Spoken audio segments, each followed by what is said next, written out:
म्हणजे आता देवगड तालुका जो बौद्धजन सेवा संघ आहे आणि मौजेगिरी विकास मंडळ अशा दोन्ही संस्थांच्या वतीने येत्या 12 मे मध्ये एक भव्य धम्म मेळावा पडेल मध्ये घेतो आहोत.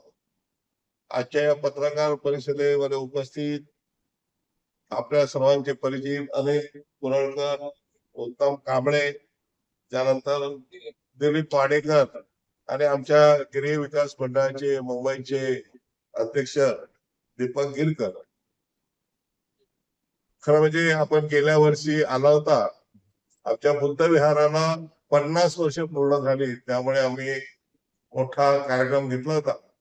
त्याला मुंबईवरून आशिष शेलार आणि नितेशजी राणे आले होते.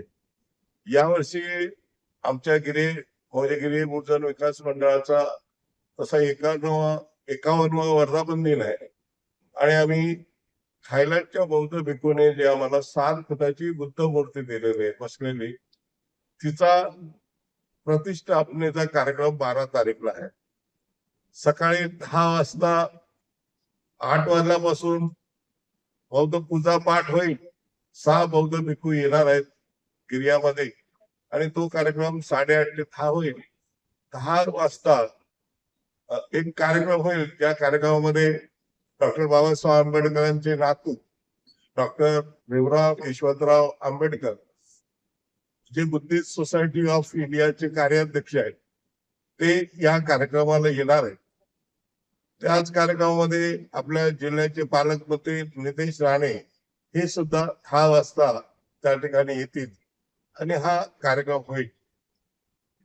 भीमराव आंबेडकर येणार आहे याचा औचित्य साधू जो आपला देवगड तालुका बौद्ध सेवा संघ विजयदुर्ग विभाग आहे, हे आणि आम्ही मिळून एक धम्म मेळावा या निमित्त घ्यावा अशी संयुक्तपणे ठरलं आणि हा धम्म मेळावा साधारणतः 1000 लोक येतील. सर्व तालुका जिल्हा अशा प्रकारचं जे आमचे डी.के. पडेलकर अध्यक्ष आमच्या सेवा संघाचे, ते आणि ही सर्व सेवा संघाची टीम मिळून सर्व तालुकाभर आणि जिल्ह्यामध्ये फिरते आहेत आणि याचा प्रचार आणि प्रसार त्याने केला. हा कार्यक्रम जो धम्म मेळावा आहे हा 10:30 वाजताचा वेळ दिला, 11 वाजता होईल आणि या कार्यक्रमाला ज्या कार्यक्रमाचे स्वागताध्यक्ष जे आहेत ते आमच्या तालुका संघाचे अध्यक्ष डी.के. पडेलकर आहेत. या कार्यक्रमाचा अध्यक्ष मी विजय भाई गिरकर आहे. त्यानंतर जे प्रमुख मार्गदर्शन आहे ते माननीय भीमराव यशवंतराव आंबेडकरांचं आहे आणि प्रमुख अतिथी म्हणून नितेशजी राणे हे उपस्थित राहणार आहे. हा कार्यक्रम भव्य स्वरूपात व्हावा म्हणून सर्व प्रकारचा प्रचार प्रसार चालू आहे. गावागावामध्ये भेटी चालू आहे.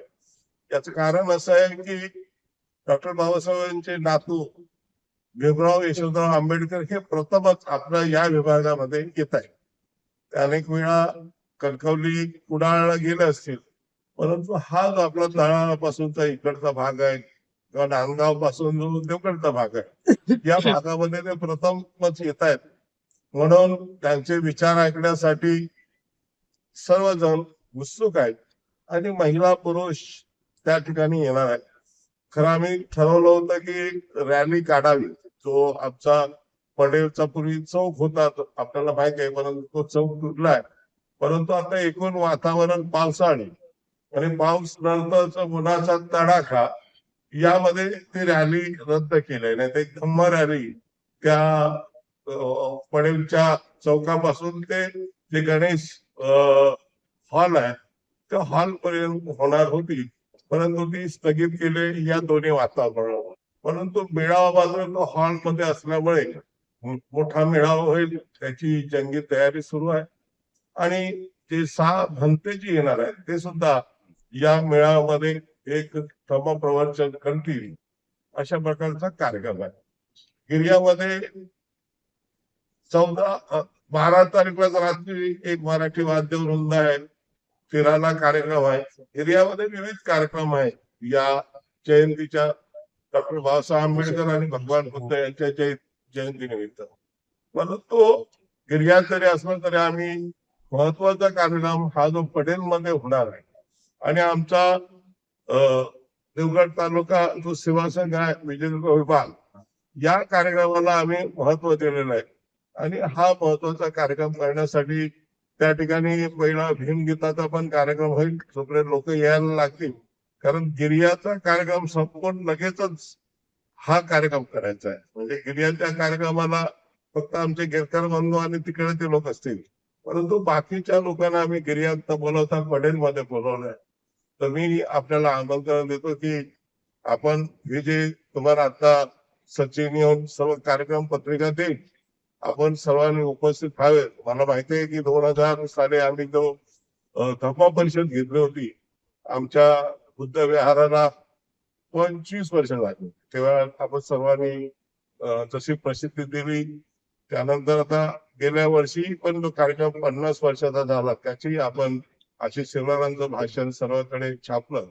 तर यावेळी माझी तुम्हाला विनंती आहे आमच्या सर्व पदाधिकाऱ्यांच्या वतीने की जे भीमराव यशवंतराव आंबेडकर येत आहेत आणायचे, तर यांच्याही भाषण किंवा ते जे समाजाला आवाहन करतील तर त्याला आपण प्रसिद्धी देण्यासाठी किंवा त्यांच्या कार्यक्रमाची प्रसिद्धी देण्यासाठी आपण जे प्रिंट मीडियावाले असतील, इलेक्ट्रॉनिक मीडियावाले असतील किंवा युट्यूबर असतील, तर यांनी या कार्यक्रमाला